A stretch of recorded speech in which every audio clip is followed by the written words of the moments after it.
ജീവിതത്തിൽ ഒറ്റപ്പെടലുകൾ സർവ്വസാധാരണമാണ്. എങ്കിലും യഹോവയിൽ ആശ്രയിക്കുന്ന ഒരു മനുഷ്യനെ സംബന്ധിച്ചിടത്തോളം ഭയപ്പെടേണ്ടുന്നതില്ല. കാരണം ദൈവത്തിൻ്റെ ആശ്രയവും പരിപാലനവും തന്നോടുകൂടെ എപ്പോഴുമുണ്ട്.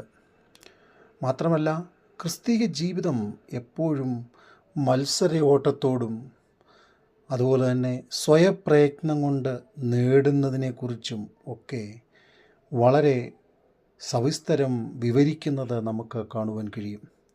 അംഗം പൊരുതുന്നവനൊക്കെയും സകലത്തിലും വർജനമാചരിക്കണം എന്ന് ദൈവവചനം നമ്മെ പഠിപ്പിക്കുന്നു.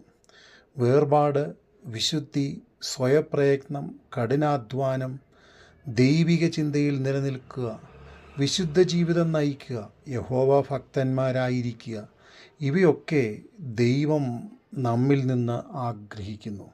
എന്നാൽ അപ്രകാരം ജീവിതത്തെ ക്രമീകരിക്കുകയും ചിട്ടപ്പെടുത്തുകയും ചെയ്യുന്ന ഒരു ദൈവഭക്തനെ സംബന്ധിച്ചിടത്തോളം 121 സങ്കീർത്തനം അതിൻ്റെ 3 വാക്യം വളരെ പ്രാധാന്യമുള്ളതാണ്. നിന്റെ കാൽ വഴുതുവാൻ അവൻ സമ്മതിക്കുകയില്ല. അതെ, ജീവിതത്തിൻ്റെ ഒറ്റപ്പെടലുകളുടെ നടുവിൽ ആരും സഹായിക്കാനില്ലാതെ ഇരിക്കുമ്പോൾ, സകലതും പ്രതികൂലമാകുമ്പോൾ ദൈവവചനം പറയുന്നു, നിന്റെ കാൽ വഴുതിപ്പോകുവാൻ അവൻ സമ്മതിക്കുകയില്ല. 40 സങ്കീർത്തനം 2-3 വാക്യങ്ങൾ, നാശകരമായ കുഴിയിൽ നിന്നും കുഴഞ്ഞ ചേറ്റിൽ നിന്നും അവൻ എന്നെ കയറ്റി, എൻ്റെ കാലുകളെ ഒരു പാറമേൽ നിർത്തി, എൻ്റെ ഗമനത്തെ സ്ഥിരമാക്കി, അവൻ വായിൽ പുതിയൊരു പാട്ട് തന്നു. നമ്മുടെ ദൈവത്തിന് സ്തുതി തന്നെ. അതെ, നാശകരമായ വഴികളും കുഴഞ്ഞ ചേറും നമ്മുടെ മുമ്പിൽ ഉണ്ടെങ്കിലും നമ്മളുടെ കാലുകളെ സ്ഥിരപ്പെടുത്തുന്ന ഒരു ദൈവം നമ്മോട് കൂടെയുണ്ട്. 1 ശമൂവേലിൻ്റെ പുസ്തകം 2 അധ്യായം അതിൻ്റെ 9 വാക്യം, തൻ്റെ വിശുദ്ധന്മാരുടെ കാലുകളെ അവൻ കാക്കുന്നു. അതെ, ആ കാലുകൾ വഴുതിപ്പോകുവാൻ അവൻ സമ്മതിക്കുകയില്ല.